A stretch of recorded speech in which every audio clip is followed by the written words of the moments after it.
Dahil gustong-gusto nyo makilala ang mga magiging ninong at ninang namin. O ayan, pinuntahan din namin ang ninong naming foreigner. Talaga namang mapapaanyong haseyo ka. Meron lang naman siyang pagmamayari na kumpanya dito sa Clark, Pampanga. Talaga naman sobrang gwapo. Ang problema, hindi ko alam kung paano ko sasabihin sa kanya na meron tayong minimum. Bukod nga dito sa ninong namin, isa pa sa pinunta namin dito sa Pampanga, walang iba kung hindi ang kapitan na naman naming ninang. Na kahit naubod ng layo, sinagsag talaga namin. Yan kasi talaga ang mga kinuha ko ninong at ninang, yung mga ka-close ko, na hindi kami nahihiya dalawa ni Bebo na magpunta at dalawin sila. Mas lalo tuloy ako na excite na ikasal. Ewan ko na lang talaga kung hindi tayo pumaldo nito.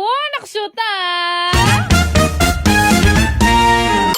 For today's ganap nga, maaga na naman ang gayakan, kaya maaga na naman ako naligo. As usual naman, wala naman akong ibang gamit na sabon sa aking daily routine. Lang iba kung hindi itong You Glow Babe na beauty wipe soap. Meron tong 10 times power whitening, at meron ding micro peeling. So medyo nakaka-exfoliate siya ng skin, kaya malakas siyang makaputi. Pagkatapos kong maligo dahil sobrang init ng panahon, lagi ko talagang hindi pwede kalimutan ang paglalagay ng sunscreen. Sobrang ganda ng sunscreen na to ng Beauty Love. Gustong gusto ko yung nakaka-mattify siya ng skin at meron siyang pa-powdery finish. Ito na lang din halos yung ginagamit ko, lalo na kapag dyan lang din yung pupuntahan ko. Para na din kasi ako naka-foundation, pero ito, meron tong SPF 30. Wala nang explain. Kailangan natin tong gamitin, lalo na ngayong summer kung ayon yung mga dulo.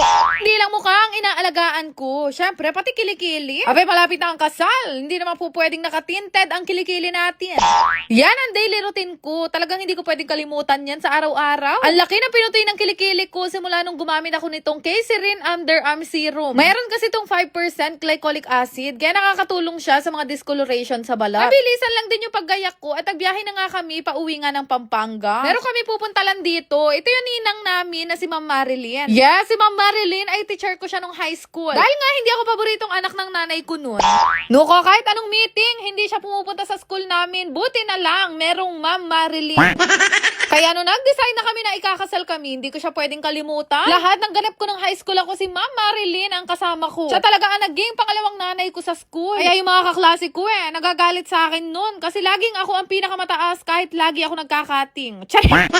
After noon, nagbiyahe lang kami. Papunta naman sa isa pa namin ninang na CEO. Yes, hindi nyo kakayanin. CEO ng Papa Bongs. Lahat ng kinuha naming ninong at ninang, meron kaming malalim na connection sa kanila. Ka-close namin at hindi lang first time namin makikita. Diba? Meron kasing mga ganun Yung first time lang nilang mamimit, antimano ninong o kaya nina.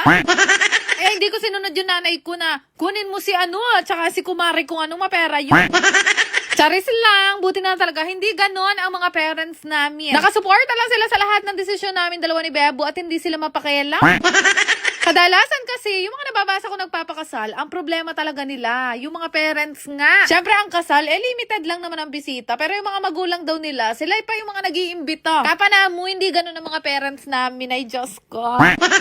Pero ayun nga, nandito kami sa office ng Papa Bongs ngayon at na-miss kong kumain ng pizza. Natutuwa lang ako dahil lahat ng pupunta sa aming kasal ay makakatikim ng Papa Bongs. Finally, mapapatikim at maipagmamalaki ko na sa inyo si Papa Bongs. Pagkatapos namin dito, nagpaalam na rin naman kami at babiyahe pa nga kami patungong Clark, Pampanga. Yes, kanina pa south tayo Ngayon pa north na naman. Pero habang nakabiyahe, a little moment para sa aking mukha na ready na sa kasal. Nagpunta kami dito sa isa naming ninong na Koreano. Tagal na namin nakilala itong si Sir Nam. Siya din ang rason kung bakit kami nagkaroon ng trabaho ni Bebo nun sa Korea. O diba? Ang lakas namin magdaldalan. Baka iniisip nyo, mahusay kami mag-Korean. Pero ang totoo niyan, napakagaling magtagalog nitong ninong namin. Wow! Ganda! O diba? Ikwa na pang mepa wow. Ang hindi niya alam, meron tayong minimum. Problema, Korean nga siya. Kaya paano natin sasabihin sa kanya ang minimum price natin? Sobrang bait nitong si Sir Nam at nakakatuwa talaga siya. Napakagaan kausap. At excited kami na makita namin siya sa araw ng kasal. Hindi na rin kami nagtagal dito dahil alam namin na busy din siya. Kaya naman after noon, nagpaalam na rin naman kami at babiyahe pa nga kami ng pa-north ulit, mas malayo. Actually, nakatulog na nga ako sa pagod. Inabi na nga rin kami sa daan pero ang sabi ko kay Bebo dahil nandito na nga tayo sa Pampanga, sagsagin na natin ang mayaman nating nina. Siya nga ay kapitana naman dito sa barangay Balenbayo, Santa Maria, Santa Ana, Pampanga. Nakilala naman namin namin siya last year nung nagsagala ko dito sa barangay nila. Inulan kami nun ng bonggang-bongga pero napakaraming tao. Sobrang naging palagay ang loob namin dito kay Nina. Napakabait, hindi lang siya actually, pati mga anak niya, asawa, at lahat ng mga kabarangay niya sobrang babait nila. Hinuloy na namin siya dahil alam kong mahaba-haba ang pagkikwentuhan namin. Hindi nga ako nagkamali dahil dito pa nga lang sa barangay, napakarami na namin napag-usapan. Pero ang sabi niya nga sa amin, kailangan daw mag-dinner daw kami ng sama-sama. Kaya after noon, naghanap na lang din kami ng makakainan. Malayo pa ang babiyahihin namin pa uwi pero hindi namin siya matanggihan. Sa totoo lang, hindi pa rin kasi kami naghahapunan. Ako hindi ko to binabanggit sa ninang ko. Pero alam nyo ba? Alam niya kung magkano ang minimum natin. Yan ang gusto ko sa'yo, ninang mega ka.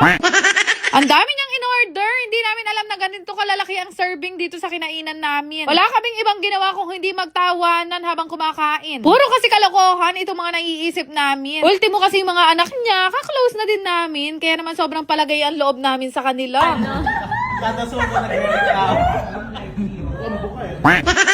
Ganyan ako kaingay kapag kakasama ko sila. Pagkatapos nga noon, nagpaalam na rin naman kami at anong oras na nga to. Alam nyo, pag-uwi ko, ramdam ko ang pagal, kaya naman naisipan ko agad na maghilamos na. Kahit napuyat at pagod, kailangan fresh pa din dahil bawal na akong tigyawatin. Malapit na kasi ang kasal, kaya pinapanay ko na ang paggamit ng mga skincare gaya nitong Pimple Care Plus. Hindi na ako pwedeng tigyawatin. Ito kasing cream na to, nakakapagpawala siya ng tigyawat, nakakapagpaliit ng pores, at nakakatanggal ng pagdadry sa mukha. So, pwede siyang gamitin ng mga bata dahil ito yung gamit ng mga kapatid ko ngayon. Formulated din yan sa Canada at in fairness ang mura lang nito pero sobrang effective. Bukod doon, kahit gaano ako kaantok, hindi ko pwedeng makalimutan ang pag-inom ng mga vitamins namin dalawa ni Bebo. At kasama na sa daily routine namin bago matulog ang uminom ng kiratayon. Ito talaga hindi nawawala sa araw namin. Paubos na naman nga Gawa naman to sa Japan. Basta ang capsule ay gawa sa Japan, sobrang effective niya. Marami nagtatanong sa akin kung bakit glowing at maputi kami ngayon. At alam kong malaki ang naitulong nitong iniinom naming kiratayon kasi sobrang consistent talaga namin. Grabe guys, kung makikita nyo kami sa personal, puti na namin at talaga malayo na yung kulay namin simula nung bago kami uminom nitong kiratayon. Nakakapagod lang talaga ngayong araw kasi dami namin pinuntahan, dami naming nilakad, pero at least malapit na rin naman tayong matapos dahil malapit na rin kaming ikasal. Grabe nakaka-excite pero at the same time, hindi na talaga halos ako makakatulog. Pero ayun nga, yan lang naman ang kwento ko ngayong araw. Babalikan ko ulit kayo bukas. Nakshuta!